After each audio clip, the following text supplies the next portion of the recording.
السلام عليكم ورحمة الله وبركاته. إن الحمد لله نحمده ونستعينه ونستغفره ونعوذ بالله من شرور أنفسنا ومن سيئات أعمالنا.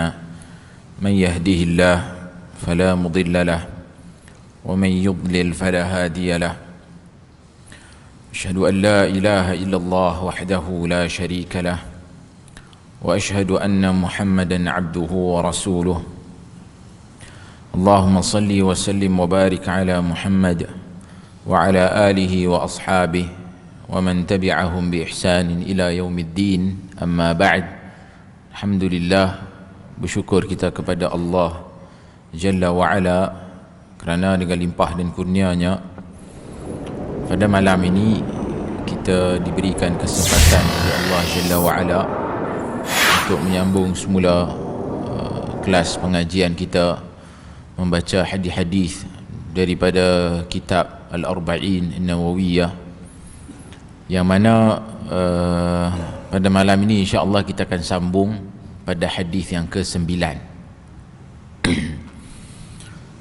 Qala al-Imam An-Nawawi rahimahullah, al-hadits at-tasi', hadis yang ke-9, an Abi Hurairah Abdul Rahman ibn Sakhar radhiyallahu anhu qala sami'tu Rasulullah sallallahu alaihi wasallam yaqul ma nahaytukum anhu fajtanibuhu wa ma amartukum bihi fa'tu minhu mastata'tum fa innama ahlaka alladhina min qablikum kathratu masailihim wa ikhtilafuhum ala anbiya'ihim.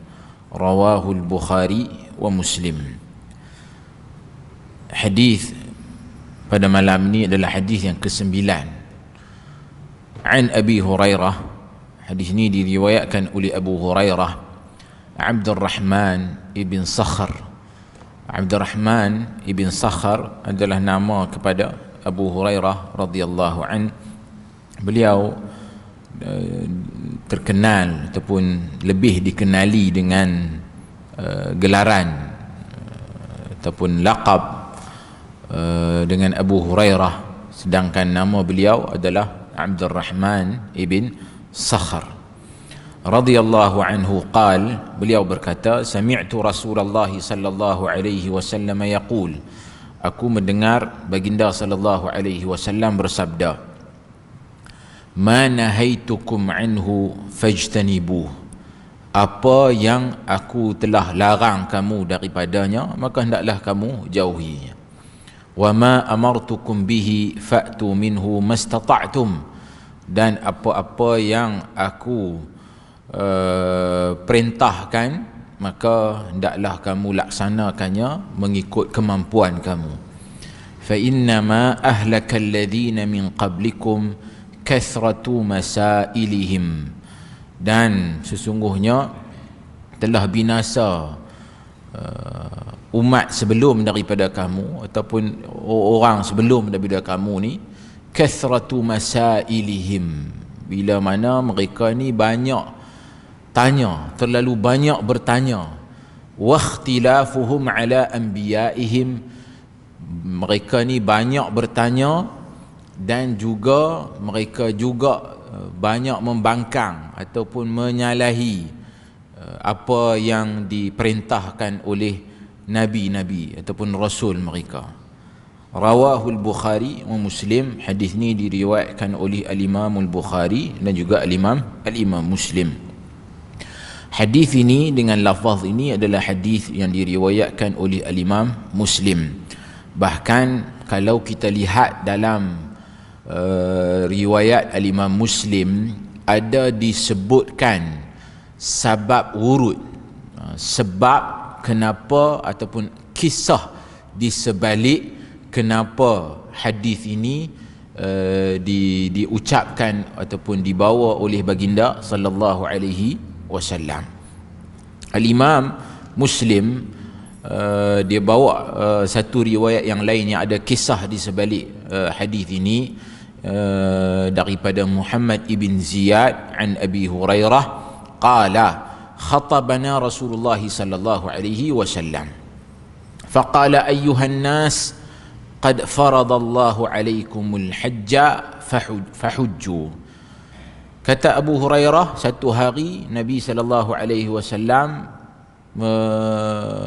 menyampaikan ucapan kepada kami, dan Nabi kata, wahai manusia, qad faradallahu alaikumul hajja, Allah Subhanahu wa ta'ala telah memfardukan ke atas kamu ibadah haji. Fahujju, maka laksanakanlah ibadah haji tersebut. Faqala rajulun, bila dah Nabi sampaikan perkara tersebut, adalah satu orang di kalangan yang hadir pada waktu itu, satu orang lelaki, dia kata, akulla amin ya Rasulullah, adakah setiap tahun wahai Rasulullah? Fasakata hatta qalaha thalathan, Nabi diam. Kan Nabi kata tadi, Allah Ta'ala telah fardukan haji ke atas kamu, maka laksanakanlah ibadah haji tersebut. Mangkit satu orang lelaki, dia tanya, setiap tahunkah wahai Rasulullah? Nabi diam, Nabi tak jawab. Dia tanya lagi, akulla amin ya Rasulullah? Nabi diam. Dia tanya lagi, akulla amin ya Rasulullah? 3 kali dia tanya soalan yang sama. Faqala Rasulullah sallallahu alaihi wasallam, law qultu na'am la wajabat. Nabi kata, kalaulah aku kata ya, maknanya bila dia duk tanya setiap tahun kau wahai Rasulullah, kalaulah aku kata ya, Nabi kata ya, la wajabat, nescaya ia akan diwajibkan. Walamma istata'tum, sedangkan kamu semua ni tak mampu pun nak buat haji ni setiap tahun. Thumma qala, kemudian Nabi kata, dharuni ma taraktukum فإنما هلك من كان قبلكم بسؤالهم واختلافهم على أنبيائهم فإذا أمرتكم بشيء فأتوا منه ما استطعتم وإذا نهيتكم عن شيء فدعوه. Kemudian Nabi kata, bila dah Nabi kata macam tu, kalaulah aku kata ya, maknanya haji ni setiap tahun, nescaya ia akan diwajibkan. Kita kena faham konteks pada waktu itu adalah zaman tasyri', yang mana syariat ini belum lagi benar-benar lengkap. Maknanya proses pensyariatan itu masih lagi berlaku. Jadi kalau sekiranya Nabi SAW buat ketetapan yang haji ni ya setiap tahun, maka dia akan jadi wajib setiap tahun. Sedangkan kata Nabi SAW, walam mastata'tum, kamu takkan mampu untuk nak buat. Oh, jenuh tuan-tuan. Kalau dia diwajibkan setiap tahun, semua orang Islam kena pergi Mekah setiap tahun, kan? Kita memang takkan mampu untuk nak melakukan hal tersebut. Sebab itulah Nabi SAW kata lepas pada tu, dharuni ma taraktukum فإنما هلك من كان قبلكم بسؤالهم واختلافهم على أنبيائهم. Cukuplah, padanlah dengan apa yang aku dah tinggal pada kamu, kan? Maknanya hak Nabi dah bagi tahu, Nabi dah maklumkan, Nabi dah ajak, cukup takat tu saja, kan?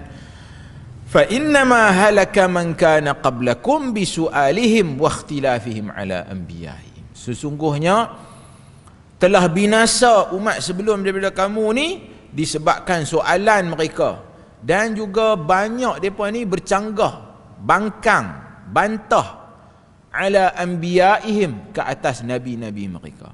Lalu Nabi kata, fa idza amartukum bi syai'in, bila aku perintahkan kamu dengan sesuatu, fa'tu minhu mastata'tum, maka laksanakanlah perintah tersebut mengikut kemampuan yang ada pada kamu.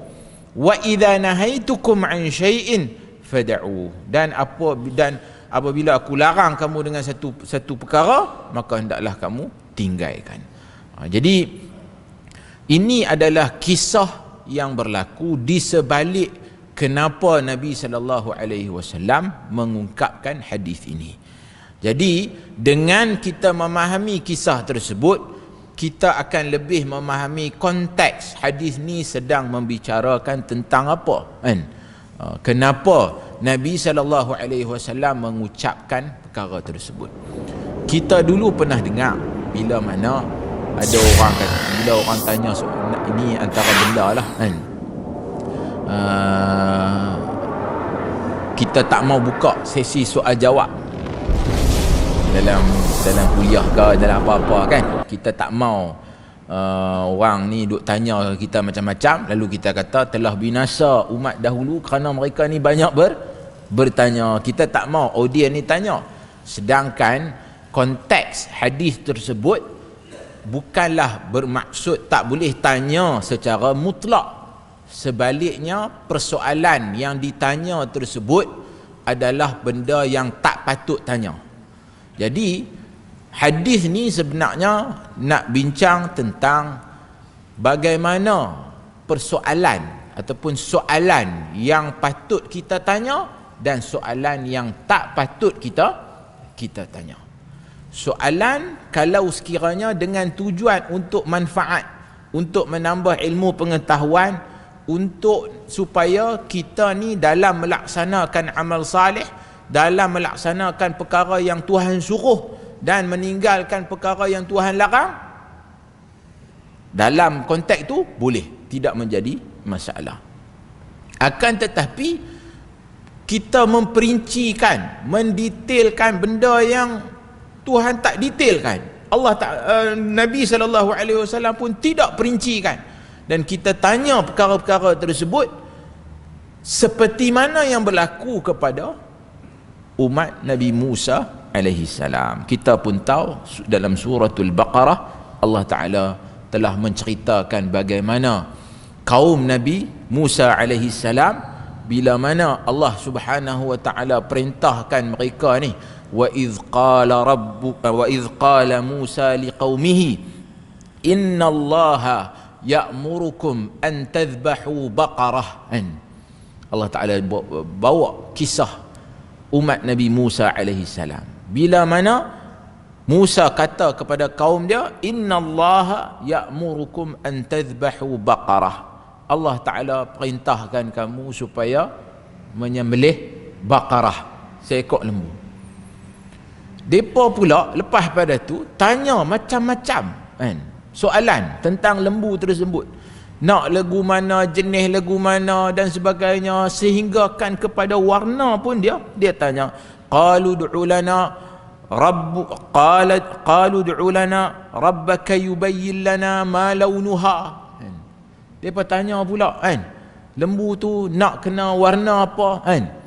Lalu bila dah ditanya, terlalu banyak bertanya di perincian yang tak sepatutnya ditanya, dia dah jadi susah. Qala innahu yaqulu innaha baqaratun safra faqi'un launuha tasurun nazirin. Nak kena pergi cari pula lembu hak warna kuning kan, warna kuning tu pula nak kena apa nama, faqi'un launuha tasurun nazirin, warna kuning yang cantik, yang bila kita tengok pun kita rasa yalah kan.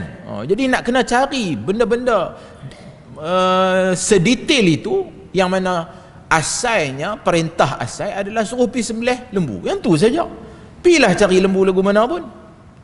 Akan tetapi bila diperincikan, ditanya soalan-soalan yang tak patut ditanya, maka akhirnya dia menyusahkan. Jadi itu sebenarnya konteks perbincangan, sehingga kan dalam ayat yang lain Allah Ta'ala kata, ya ayyuhalladzina amanu la tas'alu an asya' in tubdalakum tasukum. Dan inilah ayat yang dikatakan turun seperti mana yang diriwayatkan daripada Ibn Abbas. Ayat ni turun bila mana orang tanya kepada Nabi sallallahu alaihi wasallam tentang kefarduan haji, adakah ia setiap tahun, dan soalan tersebut bila dah Nabi diam, patutnya fahamlah lah kan, bukanlah setiap tahun, dan kita tak perlu tanya benda tu berulang-ulang kali. Akan tetapi bila dah ditanya, maka ia menyebabkan baginda sallallahu alaihi wasallam menegur tindakan mereka yang bertanya benda yang tak patut ditanya. Bahkan Allah Taala menegur, ya ayyuhalladzina amanu la tasalu an asya', jangan kamu tanya tentang perkara in tubdalakum tasukum kan. Kalau sekiranya bila dah ditanya perincian yang akhirnya benda tu akan menyusahkan kita pula selepas daripada itu. Baik. Hadirin hadirat yang dirahmati Allah sekalian, dalam Sahih Bukhari diriwayatkan daripada Ibn Abbas radhiyallahu anhuma. Ibn Abbas ada bawa juga kisah yang berkaitan dengan hadis ni juga, dan juga ayat Quran tadi, yang mana ada satu kumpulan bila mai jumpa dengan Nabi SAW ni, depa tanya kepada Nabi beberapa perkara, tapi tujuan depa tanya tersebut istihzaan, maknanya tujuan untuk main-main, tujuan untuk nak perkena Nabi SAW, bukan tujuan nak cari ilmu pengetahuan. Lalu depa tanya, man abi, kan, dan siapa ayahku. Mai satu orang lagi tanya tentang unta dia, aina naqati. Lalu Allah Ta'ala pun turunlah firman Allah Subhanahu Wa Ta'ala, ya ayyuhalladzina amanu la tas'alu an asya in tubda lakum tasukum. Jadi soalan ni macam saya kata tadi, soalan ni dia boleh jadi soalan dengan tujuan untuk nak, memang orang tanya ni dia nak cari ilmu pengetahuan, tapi ada juga orang nak tanya soalan ni dia mai dengan tujuan-tujuan yang lain. Tujuan untuk merendah-rendahkan kita, memperlekehkan kita, kan. Jadi inilah perkara yang dilarang. Baik. Jadi berbalik kita kepada hadis ini, baginda sallallahu alaihi wasallam melarang kita daripada bertanya soalan yang tidak ada keperluan untuk kita tanya. Umpamanya kita nak tanya tentang perincian-perincian yang tidak ada keperluan untuk kita tanya, kan. Sebab itu Al-Hafiz Ibn Rajab bila mensyarahkan hadis ni, dia bawa contoh, kan, antara benda-benda yang tak patut kita tanya. Antaranya dia kata benda-benda yang Allah Ta'ala sembunyikan ataupun Allah Ta'ala tak maklumkan kepada hamba-hambanya, kan. Umpamanya tentang bila akan berlakunya kiamat. Itu soalan yang tak perlu ditanya, kan? Kerana itu adalah urusan Allah Subhanahu Wa Ta'ala. Bila dah benda yang Allah Ta'ala tak bagi tahu, maka kita sepatutnya beriman akan berlakunya kiamat. Bila berlaku, itu tidak perlu dibuat andaian, kan? Dibuat kiraan sehingga kita duk rasa macam tak lama dah ni, kan. Kemudian kita terlalu memperincikan pula perkara-perkara yang berkaitan dengan asyratus sa'ah, tanda-tanda kiamat. Lalu kita buat kiraan, dengan keadaan waktu sekarang ni, tanda-tanda hak Nabi bagi tahu tu, maka kita duk rasa macam tak lama dah ni. Lalu kita buat kiraan sehingga kita meramalkan bila pula akan berlakunya hari kiamat. Begitulah juga tentang ruh, kan. Kata Allah Azza wa Jalla dalam Al-Quran, wa yas'alunaka 'anir ruh qulir ruhu min amri rabbi. Mereka bertanya kepada kamu tentang ruh, katakanlah ruh tu termasuk dalam urusan Tuhanku. Menunjukkan bahawasanya ada benda yang Allah Ta'ala tak maklumkan kepada kita, maka kita hendaklah berpada dengan beriman seperti mana yang Allah Ta'ala perintahkan kepada kita, ataupun baginda sallallahu alaihi wasallam maklumkan kepada kita. Cukup takat tu sahaja, kan. Seperti mana perbincangan berkaitan dengan zat Allah Subhanahu Wa Ta'ala, sifat Allah Subhanahu Wa Ta'ala, itu juga termasuk antara perkara ghaibiyat yang Allah Ta'ala maklumkan kepada kita. Kita ni tak tengok secara zahir, kita tak tengok, kita tak tahu. Kita beriman seperti mana yang Allah Ta'ala sifatkan dirinya, dan seperti mana yang Rasulullah sallallahu alaihi wasallam maklumkan kepada kita tentang Allah Azza wa Jalla. Setakat itu sahaja. Susah sangatkah untuk kita nak berhenti setakat itu dan kita letak ataupun kita ketepikan segala persoalan-persoalan yang timbul dalam diri kita tentang perkara tersebut. Kita beriman, amantu billah, seperti mana Imam Syafi'i kata, amantu billah, aku beriman dengan Allah, wa bima jaa 'anillah ala muradillah, aku beriman kepada Allah Azza wa Jalla dan dengan apa yang datang daripada Allah Azza wa Jalla, yakni wahyu, merujuk kepada Al-Quran, ala muradillah, atas maksud yang Allah Ta'ala kehendaki. Seperti mana Allah Ta'ala sifatkan dirinya dalam Al-Quran, seperti itulah kita beriman dengan maksud yang Allah Ta'ala sendiri nyatakan dalam Al-Quran. Wa amantu bi Rasulillah wa bima jaa an Rasulillah ala muradi Rasulillah. Aku beriman kepada Rasulullah dan aku beriman dengan apa yang Rasulullah sampaikan kepada kita ala muradi Rasulillah, atas maksudnya Rasul sallallahu alaihi wasallam kehendaki. Seperti itu sudah memadai. Dan persoalan-persoalan yang datang macam mana Allah, bila Allah Ta'ala sifatkan dirinya dengan sesuatu sifat yang mana kita sendiri dengan pemikiran kita yang terhad ni, kita membuat andaian, takkan Tuhan macam ni kan. Lalu itu semua adalah persoalan-persoalan yang sewajarnya kita tak perlu tanya. Sebab itulah para sahabat Nabi sallallahu alaihi wasallam, mereka tak tanya perincian tentang hal-hal seperti ini kan, tentang bila mana Nabi sallallahu alaihi wasallam sifatkan Allah Subhanahu wa taala dengan sesuatu sifat. Mereka tak perincikan, tak tanya dengan terperinci bagaimana kalau bila Allah Taala kata annahu fis sama', tak diperincikan pula di mana. Jadi kita berimanlah seperti mana yang Allah Subhanahu wa taala nyatakan dalam Al-Quran. Kita berhenti setakat itu. Jadi ini juga termasuk di antara soalan-soalan yang tak patut kita tanya kan. Ada orang tanya, kalau satu azab kubur tu ada, habis kalau satu orang tu mati, dia tak ditanam dalam kubur, lalu dia tak kenalah azab kubur kepada dia, syoklah dia contohnya. Yang ni soalan-soalan yang tak patut kita tanya, kerana kita beriman adanya azab kubur. Dan azab kubur tu, alam barzakh ni adalah satu alam yang sangat berbeza daripada kita. Lalu kita beriman seperti mana yang Allah dan Rasulnya maklumkan kepada kita tentang alam barzakh ni. Takat tu sudah kan. Jadi kita nak memperincikan pula macam mana kan, apa detailnya dalam tu, itu antara soalan-soalan yang tak perlu kita tanya. Jadi inilah antara perkara yang termasuk dalam kenapa soalan-soalan yang tak patut kita tanya.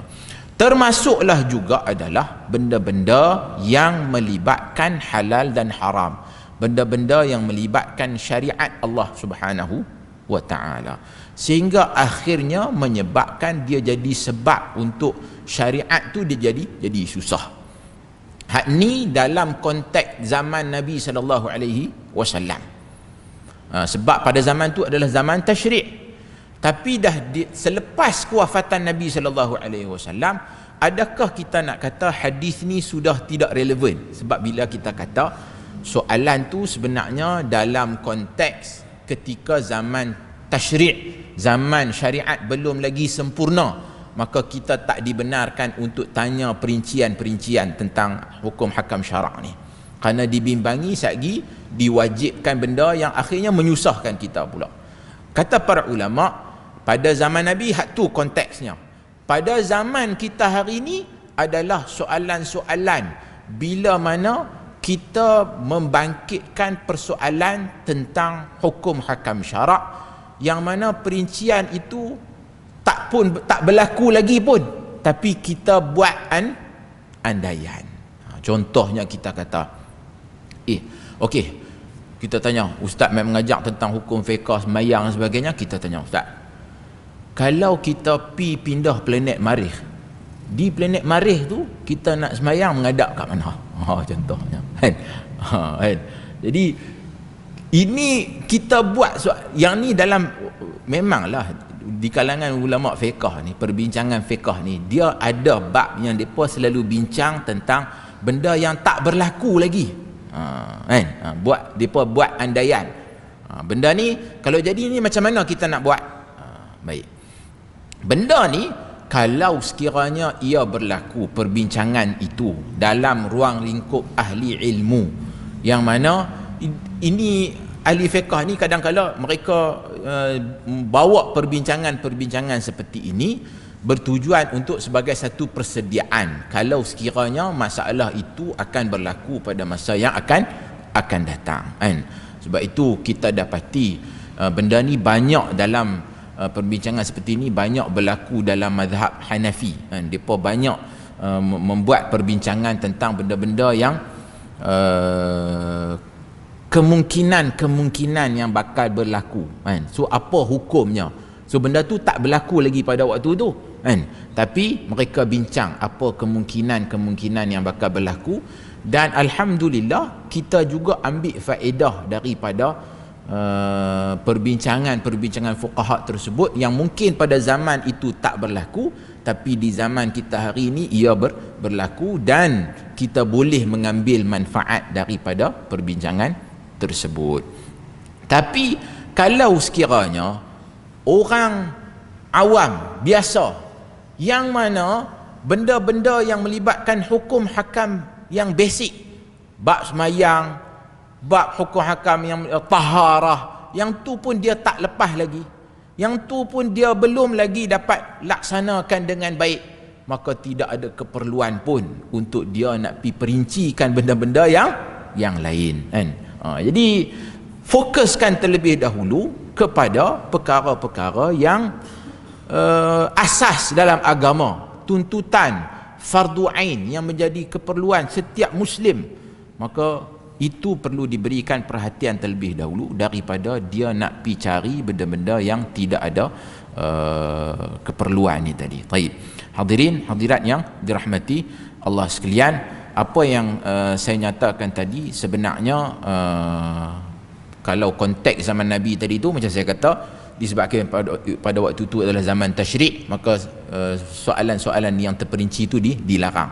Tapi pada zaman kita hari ini sebenarnya dia nak minta supaya kita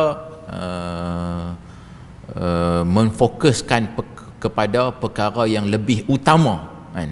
Lebih utama. Sebab itulah kita dapati Al-Imam Ibn Rajab bila mana dia membicarakan tentang hadis ni, dia kata hadis ni sebenarnya fokus kita yang paling utama adalah tentang kenyataan Nabi sallallahu alaihi wasallam. Idza nahaitukum an syai'in fajtanibuh wa idza amartukum bi amrin fa'tu minhu mastata'tum.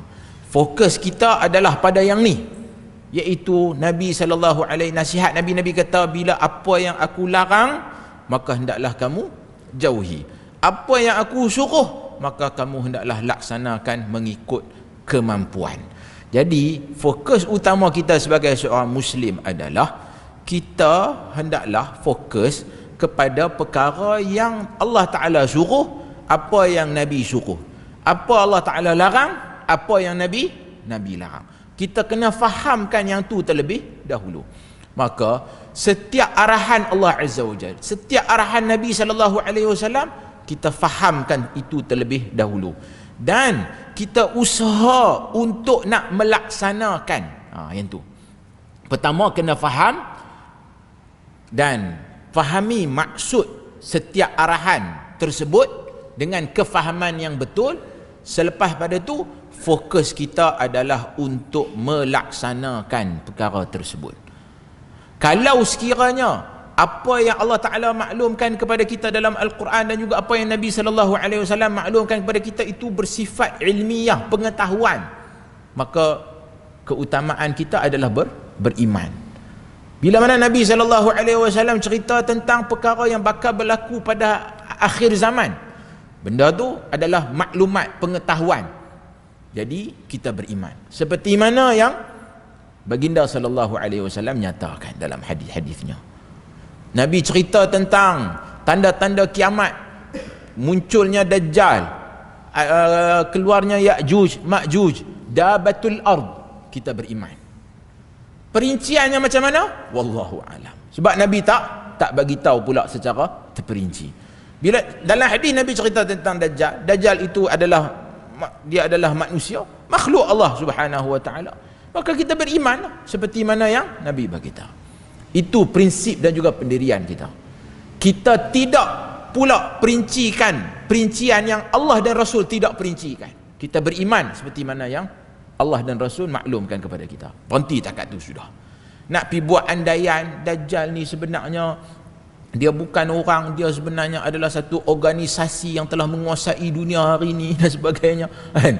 Kita nak pergi buat Freemason lah, depa ini itu ini dan sebagainya, dengan segala teori-teori konspirasi. Ni kita kata hang berhenti takat tu sudah.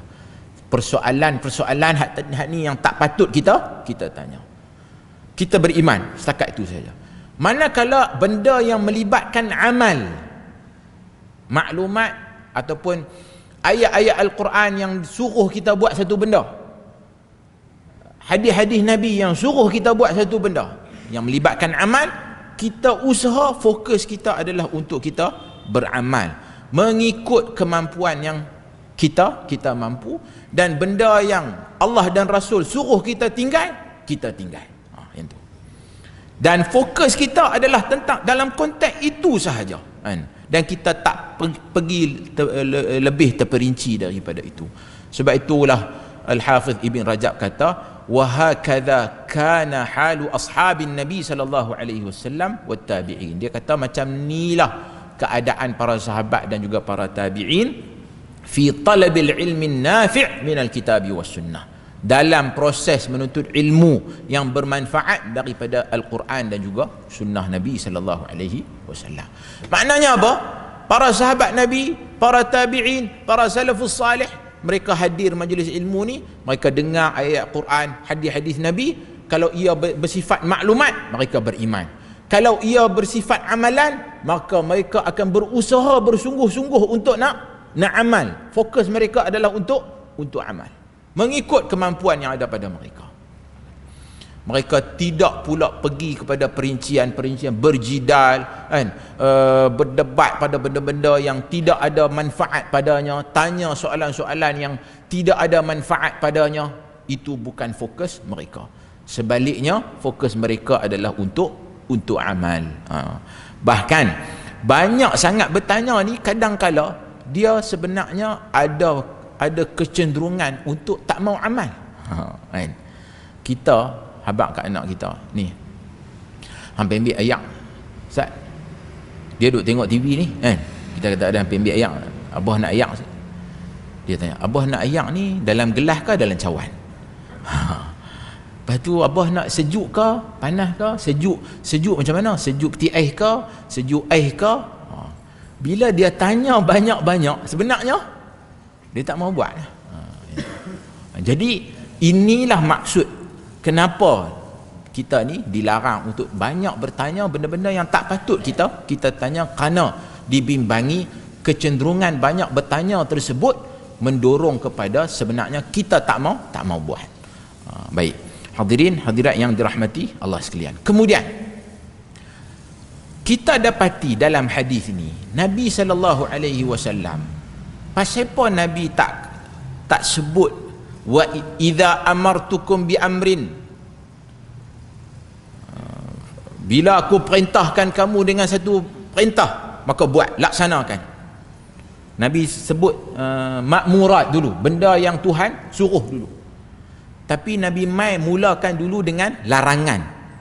Nabi tak mai dengan suruhan dulu. Sebaliknya Nabi mulakan dengan larangan, menunjukkan bahawasanya keutamaan untuk kita fokus kepada meninggalkan apa yang Tuhan larang.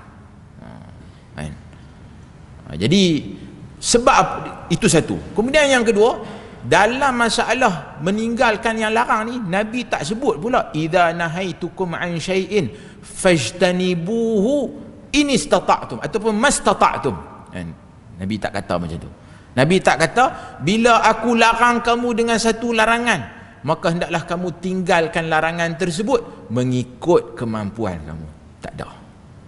Tapi dalam suruhan, dalam makmurat, Nabi kata kalau apa yang aku suruh buat maka laksanakan ikut kemampuan. Pasal apa?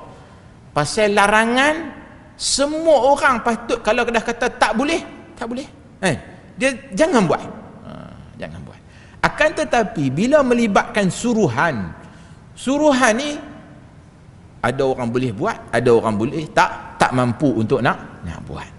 Jadi atas dasar itu syarak menetapkan dalam konteks suruhan kita hendaklah buat ataupun laksanakan mengikut kemampuan.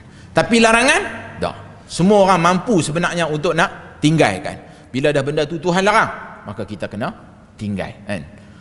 Tapi dalam bab arahan dak. Sebab itu kita dapati banyak nas-nas dalam Al-Quran dan juga hadis Nabi sallallahu alaihi wasallam, kan, yang mana Allah Subhanahu wa taala perintahkan kita dalam masalah ataupun dalam hal yang melibatkan arahan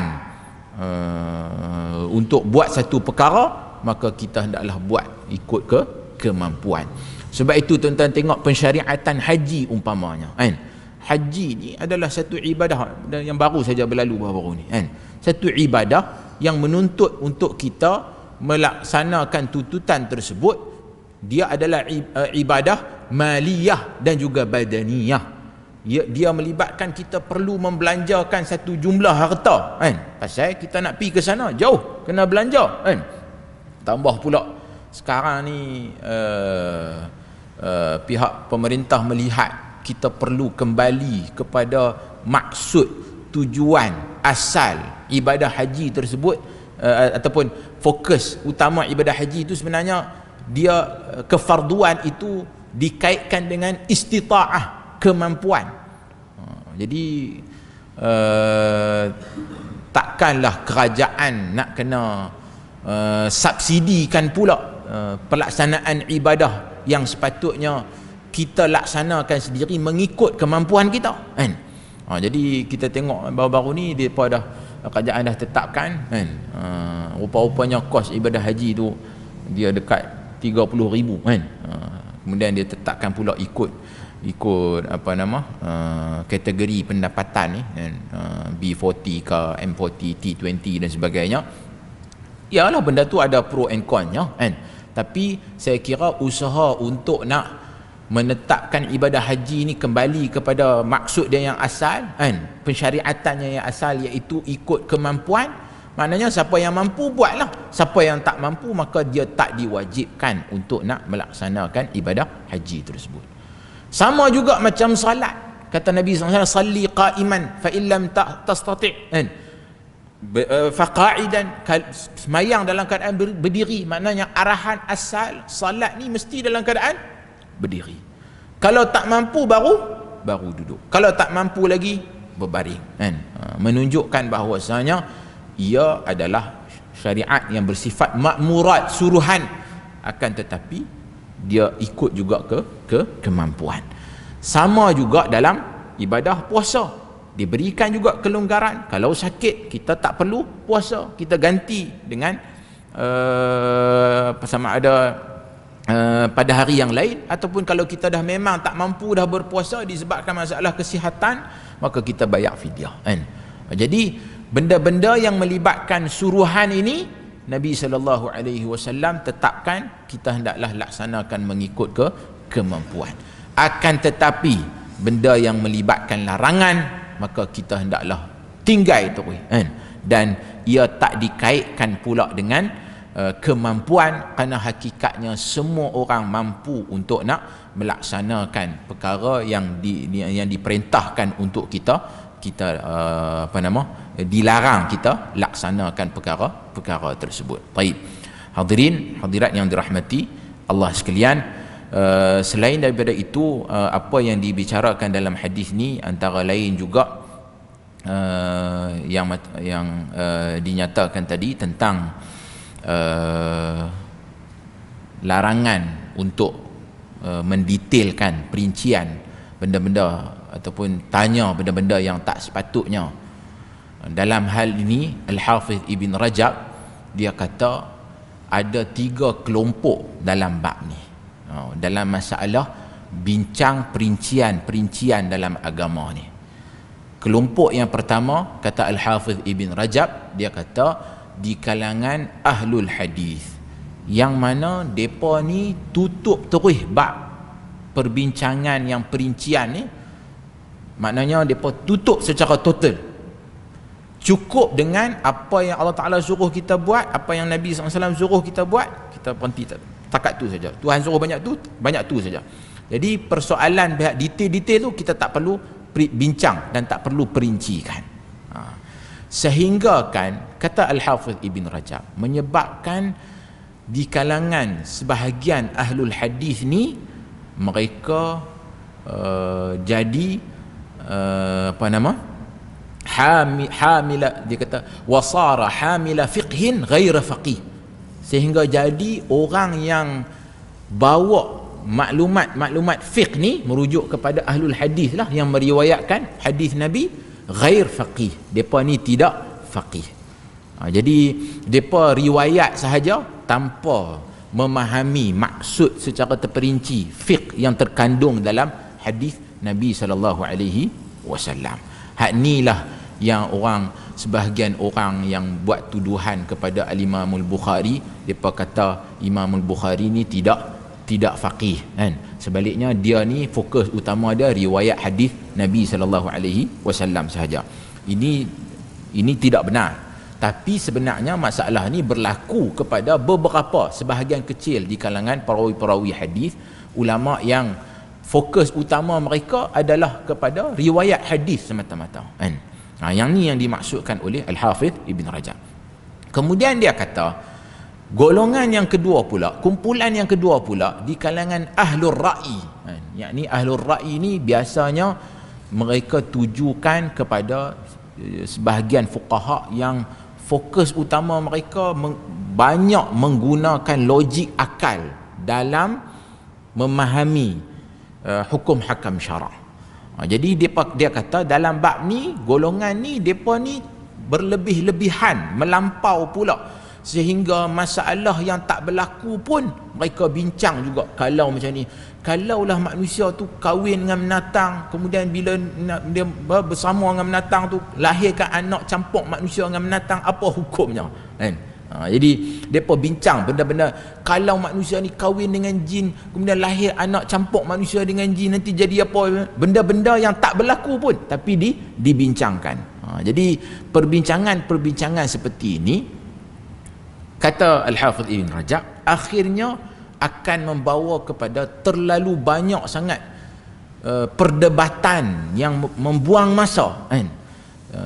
Dan juga kadang-kadang membawa kepada permusuhan. Sebab bila dah banyak sangat bincang ni, berdebat dan sebagainya, akhirnya boleh membawa kepada permusuhan kan? Jadi dia kata sehingga menyebabkan kita hilang fokus. Sepatutnya fokus utama kita adalah dalam proses menuntut ilmu, nak memahami ayat-ayat Al-Quran, hadis-hadis Nabi sallallahu alaihi wasallam, kemudian kita nak beramal. Itu maksud asalnya, tapi kita dah jadi hilang fokus. Kemudian dia kata adapun golongan yang ketiga, mereka ni merujuk di kalangan fuqaha ahlul hadis. Ahlul hadis yang faqih, yang mana mereka ini memahami nas-nas syarak, menafsirkannya dengan penafsiran yang betul, mengikut kaedah yang betul, mengikut pandangan para sahabat, para tabi'in, para salafus salih. Maka inilah golongan yang betul, yang pertengahan antara golongan hak dua tadi. Hak golongan pertama yang tak mau ambil tahu langsung fiqh daripada hadis Nabi, tutup terus perbincangan, dan juga golongan yang membincangkan dengan terlalu terperinci kan? Sehingga membawa kepada permusuhan, perdebatan yang tidak berkesudahan, maka akhirnya dia membuang masa. Jadi mereka ni ambil jalan tengah. Maka Al-Hafidh Ibn Rajab kata kita sepatutnya ikut golongan hak tengah ni. Hak mana? Yang mana kita belajar juga hadis Nabi, fiqh di sebalik hadis Nabi tersebut, dan juga kita juga ambil pemahaman hadis mengikut kaedah-kaedah yang telah ditetapkan oleh para fuqaha, yang mana fuqaha yang telah disepakati untuk kita ikut mereka kan? Di kalangan 4 mazhab yang utama ni. Jadi kita belajar kaedah-kaedah fiqh yang depa ni, kemudian kita faham pemahaman fiqh ni dengan kefahaman yang betul, kemudian kita aplikasikan kaedah-kaedah dan juga teras kefahaman yang betul terhadap bagaimana nak memahami nas syarak tu kepada masalah-masalah semasa yang berlaku di zaman kita pada hari ini. Sebab itulah saya kata kepada tuan-tuan, kita dalam masalah pengajian fiqh ni, kita kena mengaji juga fiqh mengikut kaedah ketetapan yang ditetapkan oleh para ulama kan. Usul dalam mazhab Syafi'i ni dia ada kaedah-kaedah dia, perbincangan secara terperinci. Setelah kita dah belajar semua benda tu dengan terperinci, bila mai masalah di zaman moden kita hari ni, kita aplikasikan usul dan juga kaedah tersebut untuk kita nak dapatkan hukum hakam syarak dalam masalah ni. Contohnya kan, dulu punya urus niaga, kalau tuan-tuan baca kitab-kitab fiqh yang klasik, dia adalah urus niaga tukar barang, barter. Kawan ni ada ayat ni, kawan ni ada ayat ni, tukar kan. Tapi mai di zaman moden kita hari ni, dia dah mai tambah pula zaman moden kita hari ni, transaksi melibatkan mata wang cryptocurrency kan. Duit tu kita tak nampak, kita lah ni duk faham duit tu dalam bentuk note ni RM10, RM50 dan sebagainya. Yang ni mai dengan mata wang kripto. Jadi nak buat lagu mana? Sekarang ni benda tu dah mai, fuqaha kena duduk dan bincang, tapi depa ambil faedah daripada perbincangan ulama dulu tentang masalah mata wang ni. Dulu pun ada mata wang dinar, dirham. Jadi ambil kaedah itu, letakkan kepada zaman kita sekarang ni. Jadi guna kaedah yang sama, usul yang sama, tapi letak pada masalah yang moden kita pada hari ini, dan akhirnya kita dapat penyelesaian kepada masalah tersebut. Cuma yang pentingnya, biarlah masalah tu dah berlaku kan, barulah kita bincang. Jadi kalau tak berlaku lagi, kita duk pi detailkan, membuat andaian yang bukan-bukan, yang ni yang termasuk di antara benda yang tidak ada keperluan pun untuk nak dibincangkan. Hakikatnya tuan-tuan, kalau kita nak lihat kepada masalah-masalah moden yang berlaku pada hari ini, sebenarnya memang banyak kan. Memang banyak yang memerlukan kepada perbincangan dan juga keputusan apa hukum tentang benda-benda macam ni kan. Banyak tuan-tuan, daging kultur, daging yang di-develop dalam makmal, bukannya apa nama, daging yang main daripada lembu ni kan. Daging tu dibuat dalam makmal. Orang dah benda tu dah ada dah pada zaman kita. Maka sesuai untuk kita tanya, Ustaz, apa pandangan, kita tanya kepada mufti, apa pandangan kalau sekiranya kita, apa hukum makan daging yang dibuat dalam makmal ni kan.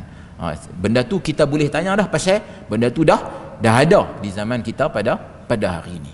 Jadi benda-benda seperti itu boleh untuk kita tanya, dan dia tak termasuk di antara larangan yang ada dalam hadis ni, iaitu dilarang kita tanya benda-benda yang tak sepatutnya kan. Begitulah juga kan, macam-macam lagi kan, benda-benda yang apa nama,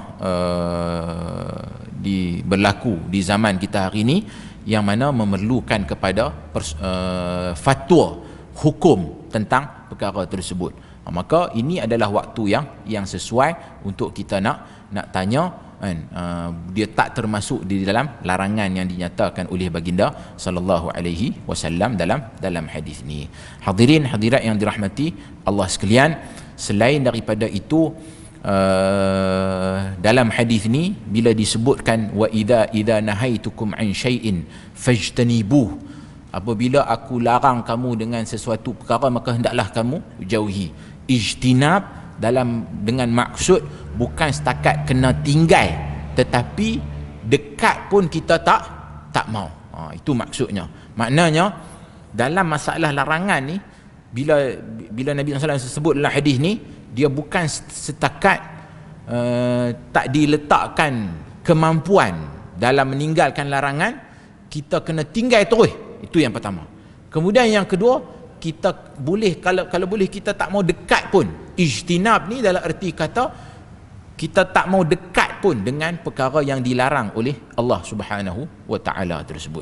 Ini bermakna benda-benda muharramat hendaklah kita jauhi, kita tinggal, dan kita tak mau duduk dekat dengan benda-benda yang diharamkan oleh Allah Subhanahu wa ta'ala tersebut. Sebab itu kita dapati dalam Al-Quran, Allah Azza wa Jalla menyatakan la taqrabuz zina, maknanya nak hampir kepada zina tu pun tak boleh. Jadi kita kena elakkan daripada mendekati benda-benda yang boleh mengundang kepada zina tersebut. Jadi inilah yang dimaksudkan dalam hadis ni. Bila melibatkan soal larangan, kita hendaklah berusaha sedaya upaya untuk nak menjauhi perkara-perkara yang dilarang oleh Allah Subhanahu wa ta'ala tersebut. Dan kalau boleh kita tak mau dekat langsung dengan perkara-perkara yang dilarang oleh Allah Subhanahu wa ta'ala, kerana kita bimbang kalau kita dekat, benda tu berada kita di sekeliling kita, mungkin sehari dua kita boleh bertahan, tapi tak lama lepas pada tu kita pun sedikit sebanyak kita akan turut terlibat dalam perkara-perkara yang dilarang oleh Allah Subhanahu wa ta'ala. Maka itu yang dimaksudkan oleh baginda sallallahu alaihi wasallam dalam hadis ni, supaya kita tinggalkan perkara yang dilarang oleh Allah Subhanahu wa ta'ala.